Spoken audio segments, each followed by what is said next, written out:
آج آپ کے سامنے جو مشق کرانے جا رہے ہیں، جو تمرین کرانے جا رہے ہیں، اس سے پہلے جو اسباق گزرے ہیں اس کے اندر بھی اس طرح کی آخر میں تمرین دی ہوئی ہوتی ہے، اور آج بھی وہی تمرین ہے کہ کچھ مفرد الفاظ دیے ہوئے ہیں، ان کے سامنے ان کے معنی لکھنا ہے، اور معنی کے بعد ان کو اپنے جملوں میں سینٹنسز میں یوز کرنا ہے، استعمال کرنا ہے۔ تو سب سے پہلے ہم دیکھیں گے التأكد من معانی الکلمات الآتیة وکتابتها واستخدامها فی الجمل، کہ نیچے دیے گئے الفاظ کے معنی لکھیے اور اس کو اپنے جملوں میں استعمال کیجیے۔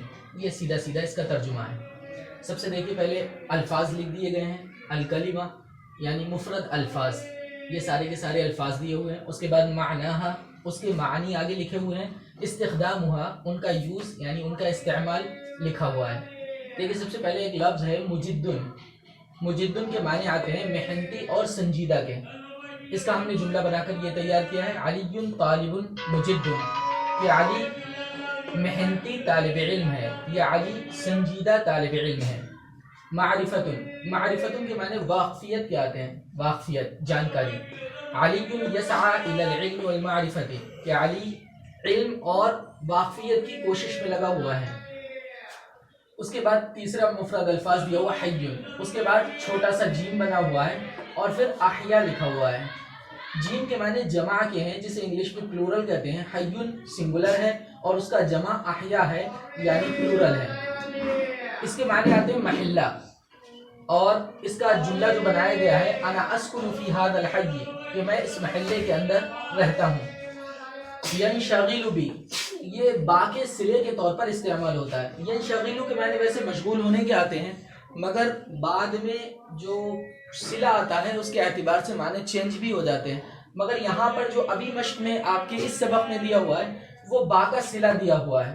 ینشغل بی، لام صلے کے ساتھ بھی استعمال ہوتا ہے، ینشغل لی کر کے بھی استعمال ہوتا ہے، فی صلے کے ساتھ بھی استعمال، مگر یہاں پر با صلہ دیا ہوا ہے۔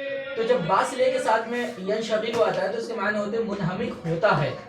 یہ کیونکہ فعل مضارع ہے ینشغل، تو اس وجہ سے منہمک ہوتا ہے، ٹرانسلیشن اس کا ترجمہ کیا گیا ہے، اور یہ معنی لکھے ہوئے ہیں۔ علی لا ینشغل بامور تافہۃ، کہ علی غیر ضروری باتوں میں منہمک نہیں ہوتا ہے، یہ اس کا ترجمہ ہوگا۔ تافہۃ معنی غیر ضروری۔ یثیرون، یثیرون کے معنی مچاتے ہیں، بھڑکاتے ہیں، یہ دونوں معنی لکھے ہوئے ہیں یثیرون کے، فعل مضارع ہے یہ، اور جمع غائب مذکر کا صیغہ ہے۔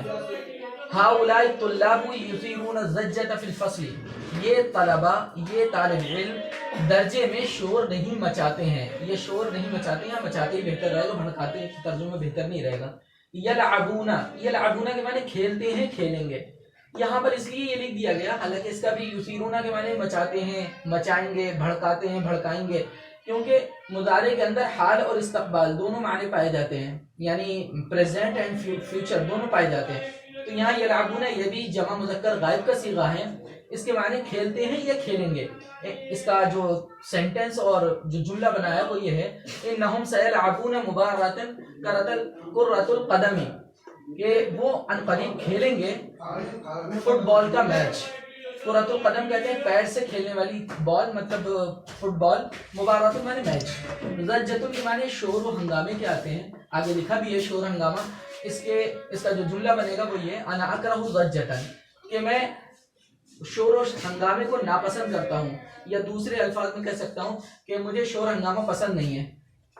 یعرضون لی، یہاں پر دیکھیے فعل مضارع ہے اور لام صلے کے ساتھ استعمال ہوتا ہے۔ میں نے یہاں پر بھی بتایا ینشغل میں کہ دیکھیے با صلہ آیا ہے، اس کے علاوہ لام بھی آتا ہے، فی بھی آتا ہے، ایسی اس کے اندر بھی یہ لام صلے کے ساتھ یہاں پر دیا ہوا ہے، حالانکہ فی اور دیگر اور بھی صلے آتے ہیں، مگر یہاں لام کے صلے کے ساتھ اس کے معنی ہو جائیں گے ڈالتے ہیں، ڈالتے ہیں۔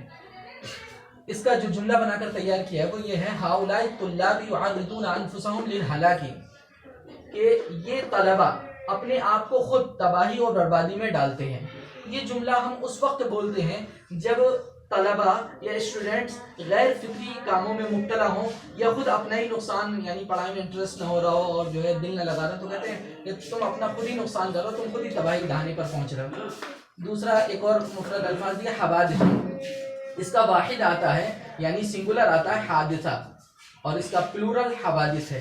حوادث کے معنی حادثے، ایکسیڈنٹس، اور اس کا جو جملہ بنا کر تیار کیا ہے تکثر حوادث المرور فی موسم الامطار، یہ پورا ایک جملہ ہے. اس کے معنی ہے کہ راہ گزر یعنی گزرگاہوں پر حادثے بڑھ جاتے ہیں، ایکسیڈنٹ بڑھ جاتے ہیں بارش کے موسم میں. یہ ترجمہ ہوگا اس کا.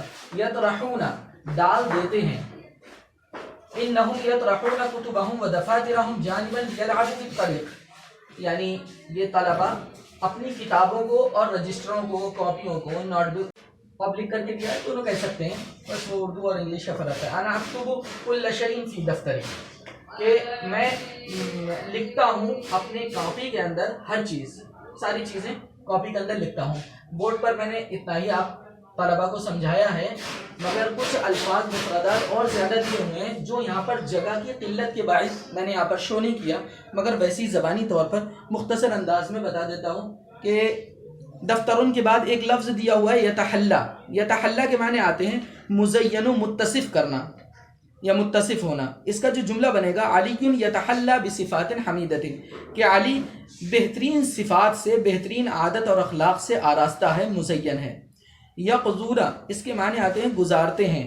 اس کا جو جملہ بنے گا وہ یہ ہے ہؤلاء الطلاب یقضون ایام عطلتهم فی مطالعۃ الکتب، کہ یہ طلبہ اپنے چھٹی کے دن گزارتے ہیں کتابوں کے مطالعے میں. یہ ترجمہ ہوگا. یضع اس کے معنی آتے ہیں وضع کرتا ہے، بناتا ہے. تو اس کا جو جملہ ہوگا علی یضع برنامجا ثقافیا نافعا لہ، کہ جب بھی علی کو موقع ملتا ہے تو وہ ثقافتی یعنی تہذیب و تمدن کے پروگرامز رکھتا ہے جو اس کے لیے نفع بخش ہیں. ایک لفظ اور آیا ہے ساورہ. ساورہ کے معنی آتے ہیں آگ گھیرا، یعنی کوئی بھی جیسے کوئی آفت مصیبت آ جائے تو وہ آگ گھیرتی ہے، تو اسی کا ایک جملہ بنا کر تیار کیا گیا ساورہ قلق، کہ اس کو قلق نے، افسوس نے، مصیبتوں نے آگ گھیرا ہے.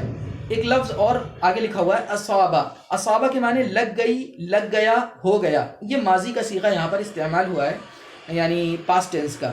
اصابہ بردن اسے نزلہ ہو گیا ہے، اسے سردی لگ گئی ہے. یہ ترجمہ کیا جائے گا. یعود، یعود معنی لوٹے گا یا لوٹتا ہے. حال استقبال دونوں معنی پائے جائیں کیونکہ فعل مضارع ہے، واحد مذکر غائب کا صیغہ ہے. یعود علی قریبا انشاءاللہ، کہ علی انشاءاللہ ان قریب لوٹے گا، واپس ہوگا.